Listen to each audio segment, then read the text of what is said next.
আজকে যে ঘটনা কিভাবে হলো? আজকে আমাদের কাটাতলী ইন্ডাস্ট্রিতে উদয়পুর জামজুরির পার্টনারশিপের মুড়ি কোম্পানিতে হঠাৎ করে কীভাবে যেন আগুন লাগলো। আমরা এলাকাবাসী সবাই যখন আগুনগারি সাউন্ড পেলাম, তো এর আগে অনেক লোক ছিল এখানে, আগুনগারি সাহায্য নিয়েছিল। তো আমরা সবাই এসে দেখলাম মোটামুটি প্রায় অনেকটাই পুড়ে গেছে। তারপর আগুনগারি আসার পর পাশাপাশি যে কোম্পানিগুলি আছে সেগুলিকে বাঁচানোর জন্য আপ্রাণ ওনারা চেষ্টা করেছেন এবং রক্ষা করেছেন। কিন্তু উদয়পুরে যে পানলাল শাহ আছেন, ওনার যে মুড়ি কোম্পানিটা আছে মোটামুটি প্রায় ধ্বংসই বলতে পারেন। কেমন ক্ষতিগ্রস্ত?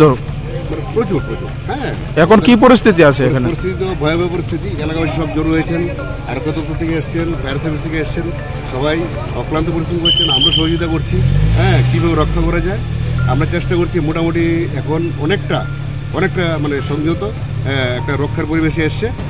আশা করি ঠাকুর মঙ্গল। এই পর্যন্ত কয়টা ইঞ্জিন এসছে অনুমানিক? এখন পর্যন্ত প্রায় 7 থেকে 8টা কন্টিনিউ করছে, আরও আসছে, যাচ্ছে, আসছে। হ্যাঁ, ওনার প্রায় 80% ক্ষতিগ্রস্ত হয়েছে। 80% ক্ষতিগ্রস্ত হয়েছে। ঠিক আছে।